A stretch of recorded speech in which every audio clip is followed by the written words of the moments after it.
Miles here, Paradise in a Pot. And if you landed here, you must like houseplants. So go ahead and hit the subscribe button, hit the little bell so you get notifications. We upload 2 to 3 videos a week here on this channel. And every Sunday, like today, I upload Houseplant of the Week. So go ahead, like, subscribe, be part of the family. Join down below with a comment. Let me know what you think of the video. Today's plant of the week is episode 4. And in this episode, we're going to talk about spider plant, otherwise known as Chlorophytum comisum. And it almost looks like the word common if you look at it. And they are kind of common because they're a very readily found plant everywhere you go. There's a spider plant, and they come in 3 or 4 different varieties that I've seen. There's probably more out there. This plant is a very easy growing plant. It's very low maintenance. It just really requires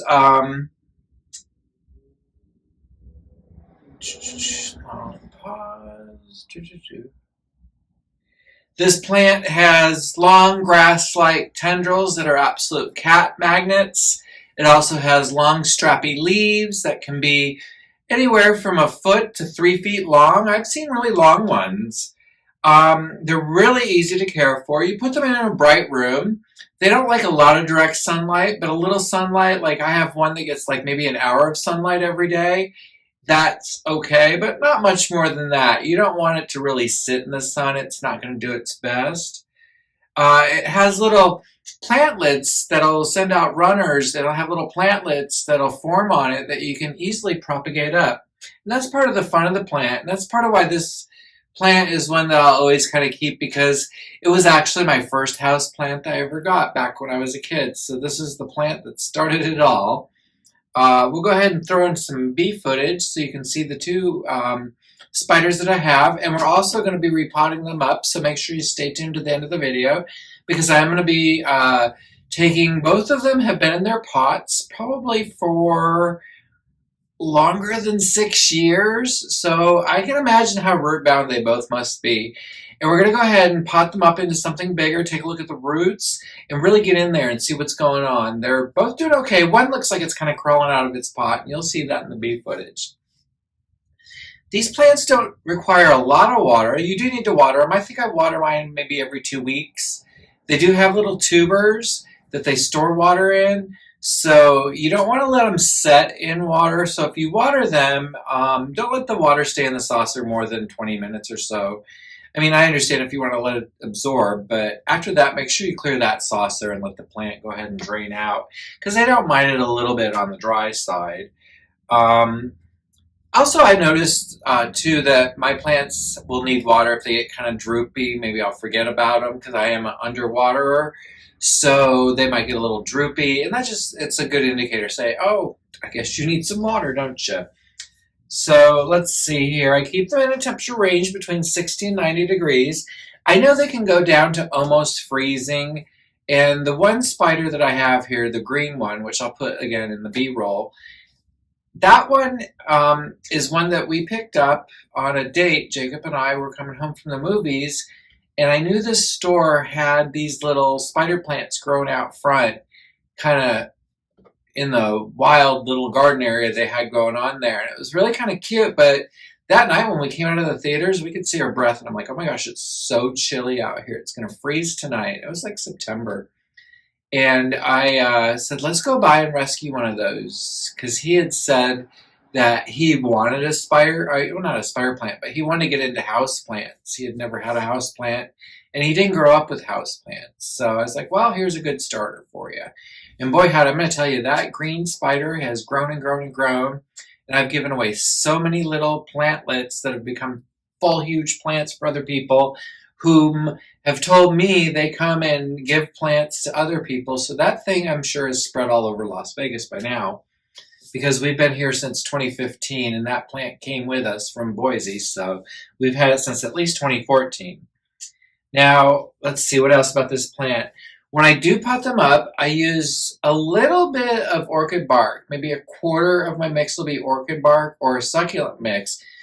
just because they do like it a little bit on the drier side, but then again, they like to go a long period with watering in between. So I don't mind having it a little bit more peaty. I feed them monthly. I give them a little liquid karma, and another video that's coming up soon is I'm going to be putting amazing kelp on all my plants and giving a before and after tour of how the plants responded within like 24 hours of the amazing kelp, so you guys can see how actually it's earned its name. But that's another video coming up. Now, these plants are from the tropical forest of South Africa, not in the deserts, but the tropical forest. So I can imagine they're kind of in the border area where it's maybe gets rain, but not a lot of rain. And let's see here.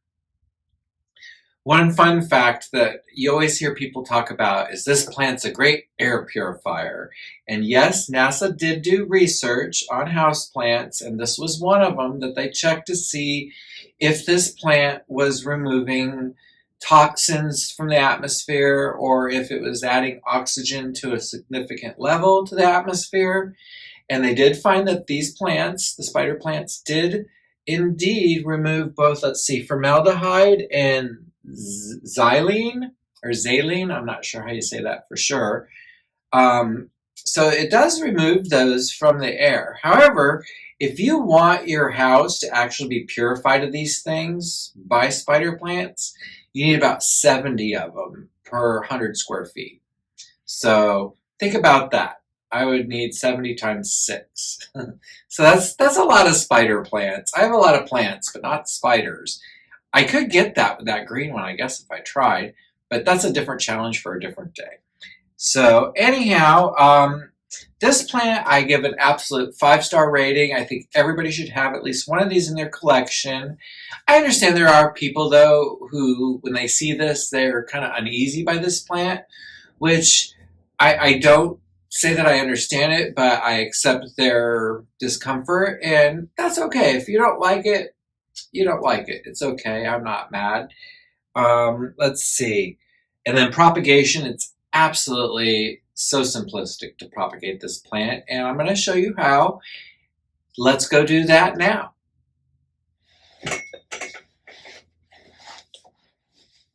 All right, this is the spider plant, so we're going to just go ahead and clean up some of this dried up stuff. You're seeing that above, but anyhow, just clearing that out. And this guy's been in this pot for quite some time. You can see there's a couple of them in here. So first things first, I'm going to go take these off. You can just simply pinch them. And then I got a cup of water there. We're just going to put them in there for now. Okay, that's that one. There's a couple over here. And again, just take your thumbnail, pinch it.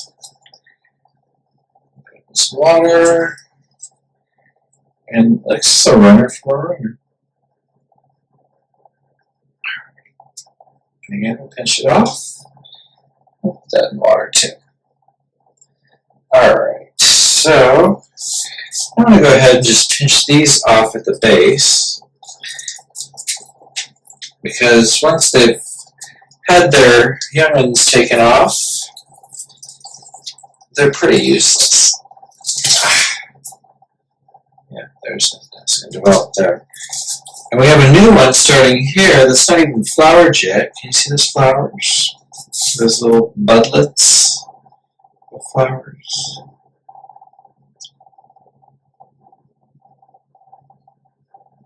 Alright. Anyhow, I'm going to take this out of here. And I can already see the roots penetrating at the top.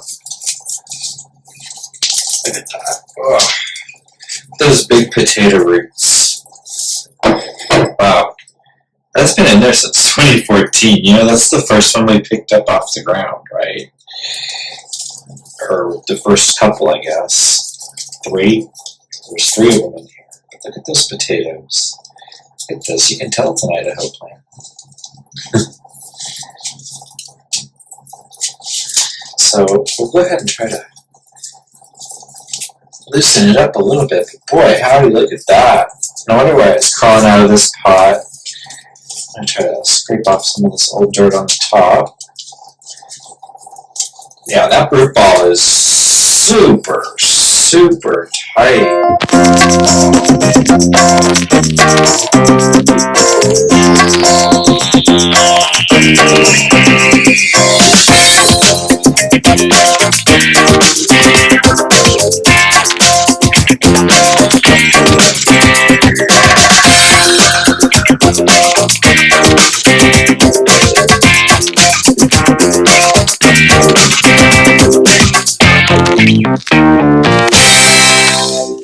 Alright, now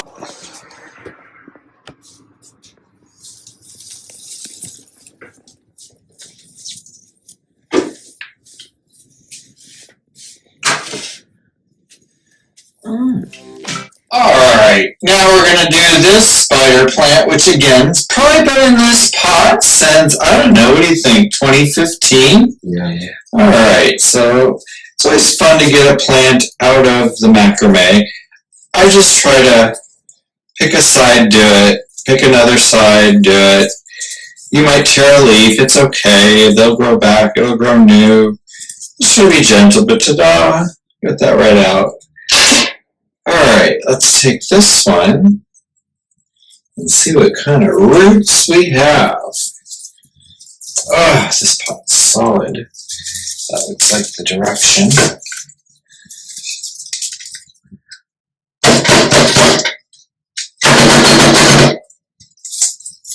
It is tight. Oh, it is so tight. Oh, come on. Oh. Oh, should get that. Big chunky roots. Hold up. No bugs though. I don't think so. I'm going to prune out some of those dead bits while we've got it on its side here. Go ahead and clean it up, take out whatever got damaged on that.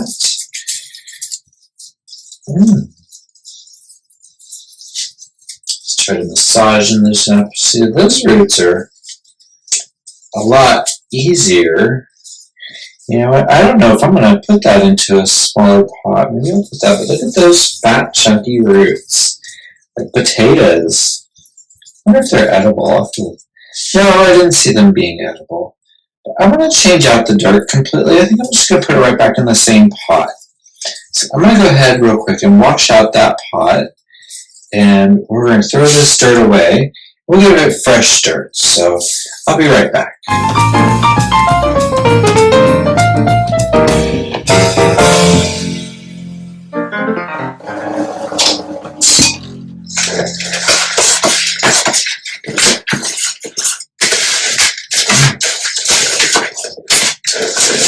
Alright.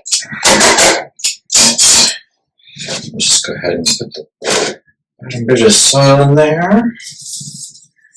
Go ahead and put the spider plant right back in there. And yeah, it'll go fine right back into this pot. The roots weren't as cramped as the other pot, so maybe that's why this one doesn't send me off runners. I don't know.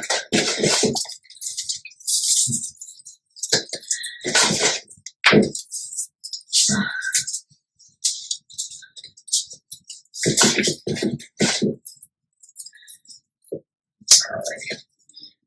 And that'll settle in there. Take this to the sink. You needed a haircut on first time. They hit the salon, darling. Alright then, well, we've got that all potted up. We did them both. This is the green one.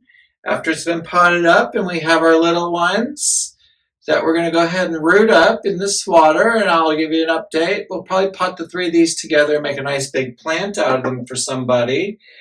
And that's it for today's episode. I'm going to say go ahead and make sure you've given us a thumb up and you've given us a subscribe and a little bell notification. And I'd like to say thank you so much again for hanging out. And if you do, leave a green heart and the emojis to let me know you made it to the end of the video. Thanks everybody and have a great Sunday. That's Plant of the Week number 4.